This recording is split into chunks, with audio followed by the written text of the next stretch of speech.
Bonsoir à tous, on va désormais corriger l'exercice 186.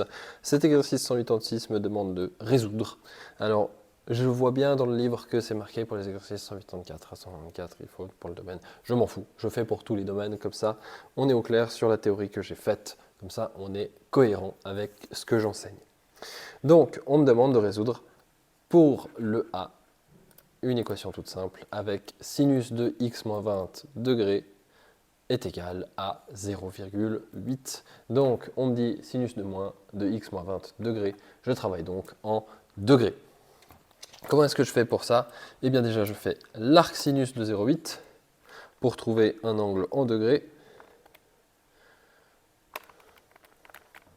Ça me donne x moins 20 degrés est égal à 53,13, donc 1.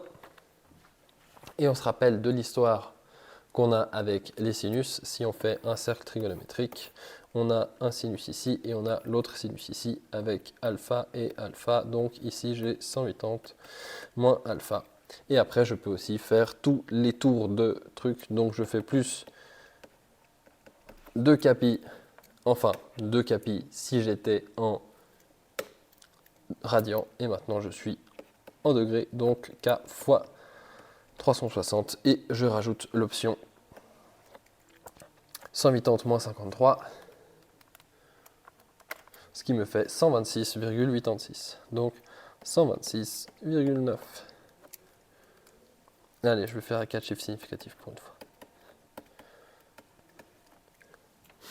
Et donc maintenant, je dois soustraire 20, enfin je dois passer le 20 degrés de l'autre côté. Donc j'ai x qui est égal à 73,1 plus 360K ou 146,9 plus 360K.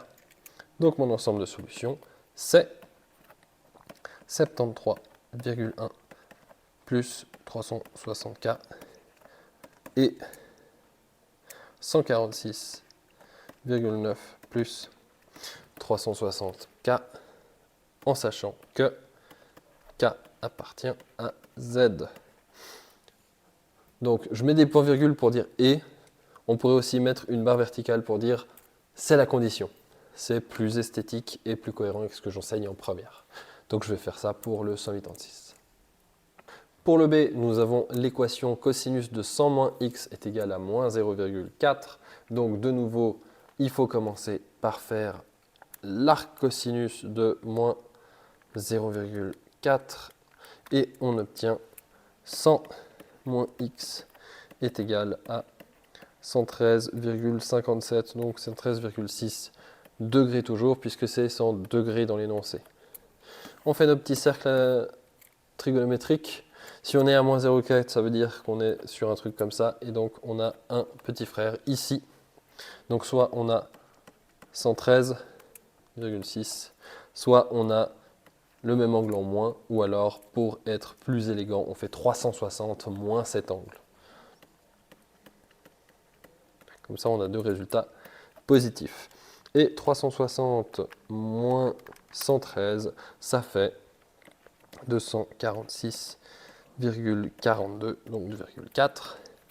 Et à nouveau, comme dans le précédent, ça marche aussi si on tourne autour de cette, de ce cercle. Et donc, on rajoute 360K, puisque tous les tours, ce sera vrai. Et c'est ça qui différencie entre ma solution et la solution du livre, puisque moi, je ne respecte pas l'énoncé qui demande qu'on soit entre 0 et 360 degrés. Je fais ça pour tous les angles du cercle. Et donc, ici, ça vient du fait que le cosinus, il est en axe ici, en moins 0,4. Donc, et bien maintenant, il me reste à me débarrasser de ce 100 et de ce moins x. Donc, je fais moins 100. C'est égal à 13,6 ou 146,4. Et après, je fais moins. Donc, moins 13,6, moins 360K, mais on s'en fout parce que K, il est illimité, moins 146,4 plus 360K, puisque K, vu que c'est K, il appartient à Z, il peut aussi bien être négatif que positif. Donc ça n'a pas d'importance si on l'ajoute ou on le soustrait. C'est pour ça que je me permets de ne pas changer le signe.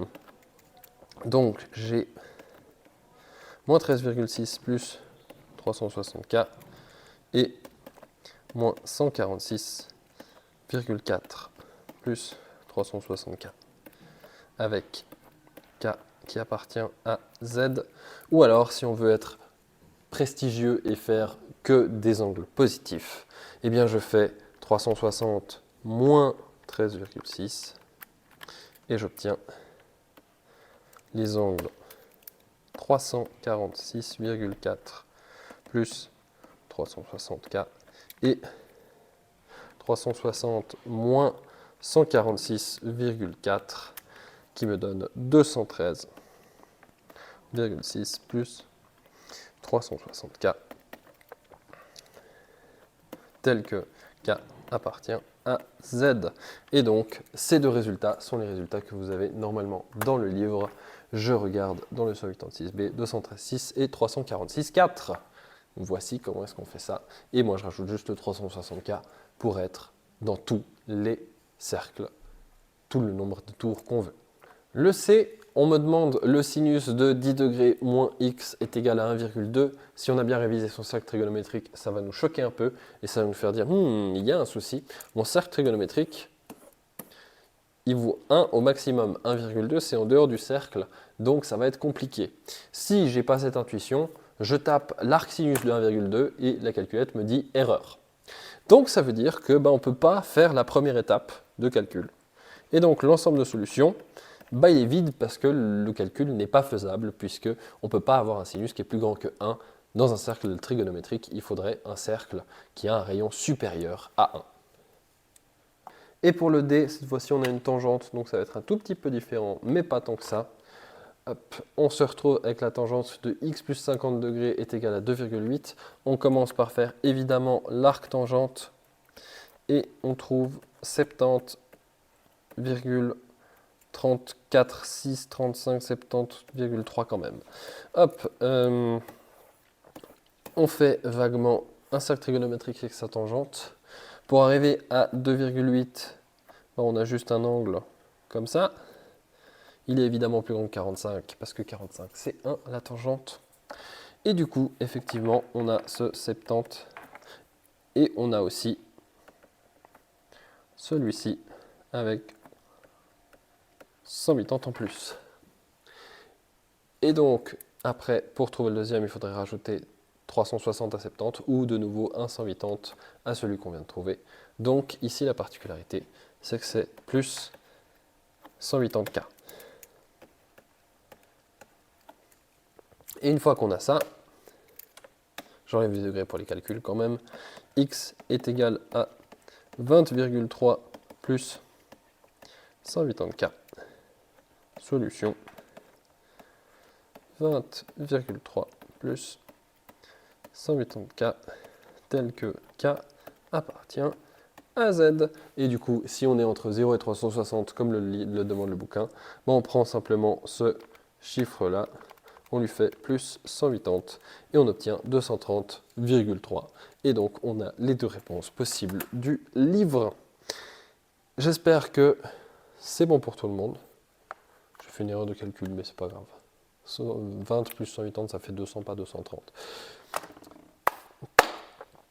Donc, voilà.